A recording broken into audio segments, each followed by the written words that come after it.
You are listening to My Rejection Story, hosted by Draper. Welcome back to another episode of My Rejection Story. Today, I am in the basement of my brother's house in Mauritius, where I am visiting for 2.5 weeks, and I want to talk about social rejection today.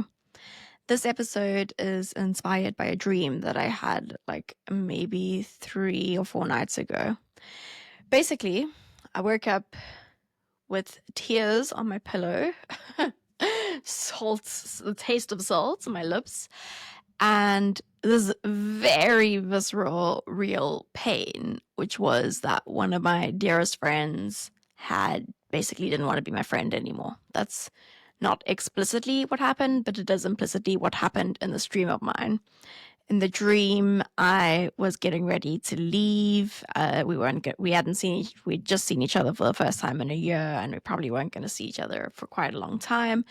And we had another friend with us, and she turned to the other friend and was like, "What do you want to do tomorrow?" And then I was like, "Well, I am catching my flights at lunchtime, but we could catch breakfast." And it was as if I wasn't even there. She didn't see me. She didn't hear me. She completely ignored me, carried on talking to the friend as if I wasn't there. And it was so painful. And I woke up and then I was really confused because I was like, this friend is amazing and she's never done anything like this. And I can't imagine her ever doing anything like this. But it's not the first time I've had a dream like this. I have this subconscious fear that like the joke's on me and people don't really want to be my friend, that at any minute they're going to reveal the truth, which is we've been playing along or pretending to be your friend or being your friend because it's convenience, and actually I don't want to be your friend anymore. And it just... I know I don't think I'm the only person that experiences this based on some conversations I've had, but it's something I want to talk about because I think that social rejection is so painful and so hard to forget. So the science, there's real science about why this is so painful, even in my dream. So in our brain, the dorsal anterior circulate cortex, which is a part of our brain that really feels pain, lights up when we're rejected, as if we've been physically hurt. Brain scans show that same physical pain is experienced when we are rejected as when we are perhaps stabbed or something like that. There is a study done, and I can link it in the show notes, where basically there's a virtual ball game done, cyberball, and some of the participants were excluded, and they felt this, I think that had brain scans going on, and they felt real pain, similar to, I think, having an arm submerged in like boiling hot water, which is crazy, because I don't think that we give ourselves room to acknowledge how painful a rejection is when we're feeling it. I know that I'm guilty of self-blame. So if I'm feeling really hurt because I'm being excluded or something like that, I would be like, why do you care? Like, why are you making this a big deal? Why are you making it about you? But when you actually look at the science, and that this is across all humans, I have ADHD, which means there is an added thing of rejection-sensitive dysphoria, which affects basically my prefrontal cortex, a part of my brain here that is responsible for rational, regulated thoughts, kind of goes offline when I feel or perceive rejection. So outside of that, just a normal human being feels physical, intense pain. So it's crazy to think that we blame ourselves, or at least I do, and I think I'm not the only one. But yeah, going back to that story of that dream, I mentioned that it's not the first time I've had a dream like this, and I actually joke with my best friend that because I tell her, I'll be like, I had this dream that you were like not talking to me, and she's like, why do you always dream that I'm not talking to you? I don't understand. Like, I would never do that.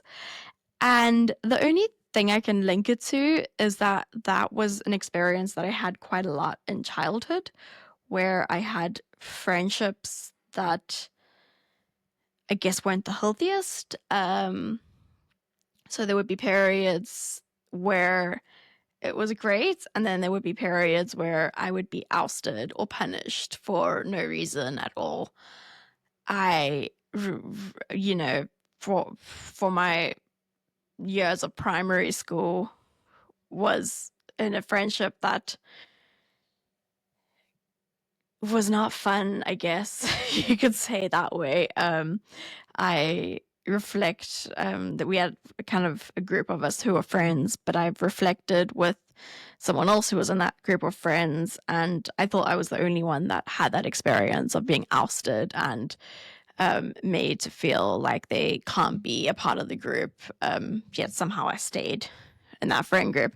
But I actually met up with another friend who was part of that group too, and she's great. But I found out that she had a similar experience. She also felt ousted or excluded, and yeah, it's just very interesting because I think in my brain, I thought I was the only one going through that. And it turns out that, I guess, in that dynamic, we were rotated. Like all of us had turns of being excluded.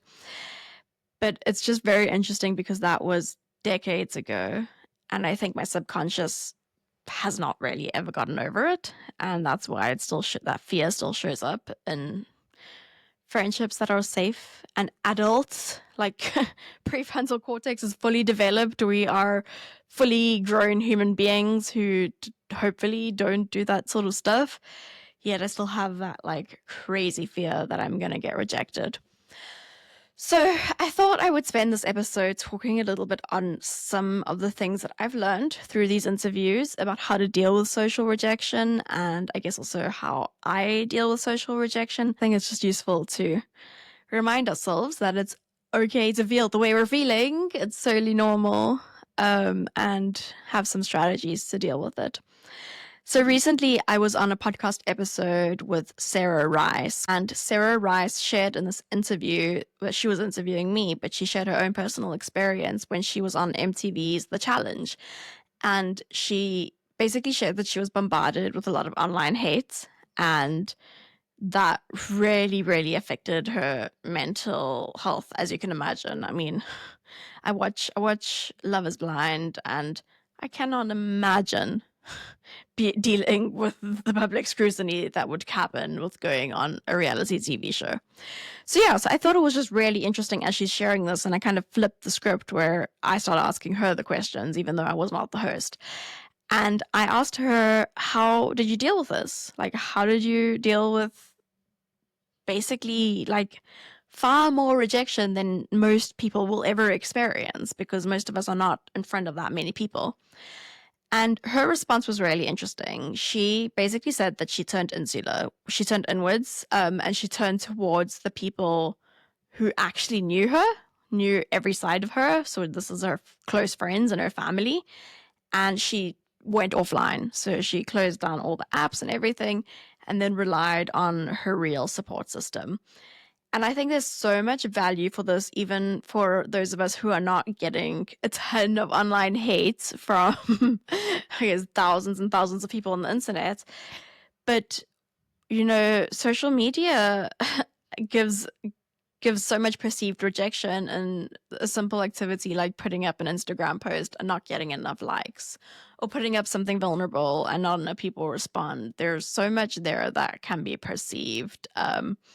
That can affect us. And not just that, but I think yeah, I guess building brands, those of us who are building brands online. I have been posting online. I've been chronically online since since I started university, but I've been chronically posting online and I guess trying to build a brand since 2020. And I maybe even before that, actually, I think I started maybe 2018, 2019.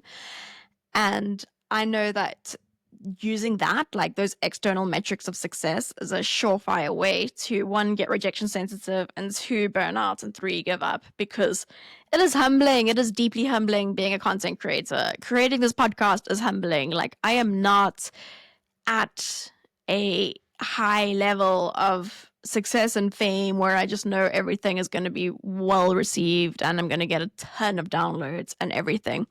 So I guess what I'm trying to say is that I really like Sarah Rice's strategy for everything, which is like, when we are feeling a little bit socially rejected, excluded, where is our safe space? Where can we turn to? And I talk about community all the time, especially because our fear of rejection is evolutionary. We don't want to be kicked out of our tribe. So the best thing we can do is lean on our tribe. So if your tribe is a best friend or a partner or your mother or your sister, turn to them, lean on them, speak to them. So whenever you're feeling vulnerable, if you need to take a break from posting, take that break, lean on them. Maybe you'll come back clearer and ready to keep going, whether or not you get the engagement you want. So yeah, turn to your people. I'd also say is, the other thing that I'd say is, you don't need to learn the lesson straight away. So I know that a lot of people, for really good reasons, and I do talk about this, it's important to reframe. So it's important to turn that rejection into a redirection, a learning opportunity, all of that stuff. I do think that that's important, but I also don't think that you need to rush into that step. I don't think it comes right away. So in the face of rejection, social rejection, maybe you have just been excluded, maybe a friend broke up with you, maybe a partner broke up with you, whatever that social rejection looks like, where it's deeply painful. Being told that this is a redirection or a lesson can feel really dismissive and painful. I guess it ties into toxic positivity, which is an episode we did on this podcast with Whitney Goodman. She wrote the book Toxic Positivity. It's really dismissive to just be like, oh, well, it's all for the best. You'll learn from this. I think that there is something to be said about sitting in pain and feeling it. So you are allowed to be like, you know what, this fucking sucks and it fucking hurts. And all the pain receptors in my brain are going off. And I am allowed to feel that pain, because there's a slippery slope between, I guess, reframing it and then turning into self-blame or dismissing your emotion. So you don't want to avoid your emotion, and you also don't want to blame yourself for feeling what you're feeling, because, oh, there's meant to be a beautiful lesson. And also, I'd say another thing I'd add to this is accepting the nuance in it, because I had a conversation with someone not so long ago, and she just moved to Dubai, which is where I met her, and she just moved for a new job, this amazing opportunity. She felt like her life was really starting to take off, but she'd also just ended like a very long relationship with the person she thought she was going to marry,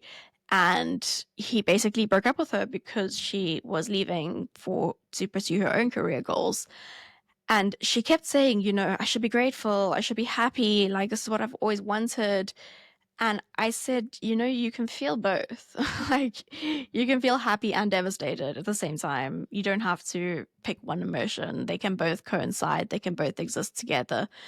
And so I'd say, like, remembering also that, like, you can feel your emotions, but your emotions don't have to be black and white. They don't have to be either you are devastated or you are so happy. If you have some sort of social rejection from a friend or from a partner who maybe you've been together with for a very long time, and there were things that made you kind of miserable, it's okay to feel relieved, happy that you're free, and devastated that you're losing all the good things about them. People are not just all good and all bad. And that's been really important for me as well. When I talk about the friendships I've had in childhood that were not great, I think it's been really important for me to learn that they offered me things. I wouldn't have stuck around if they didn't. Like, it's not all bad. And so I had to figure out what good they offered me and how to find that within myself, and within my community. So um, that I wasn't stuck in that loop of going back to not so healthy dynamics. So yeah, so I'd say give yourself time. The perspective will come with time. I think the lesson will come with time, but let yourself feel what you need to feel. That's something I constantly try to remind myself when I'm in the thick of it. And then one more thing I would say is diversify.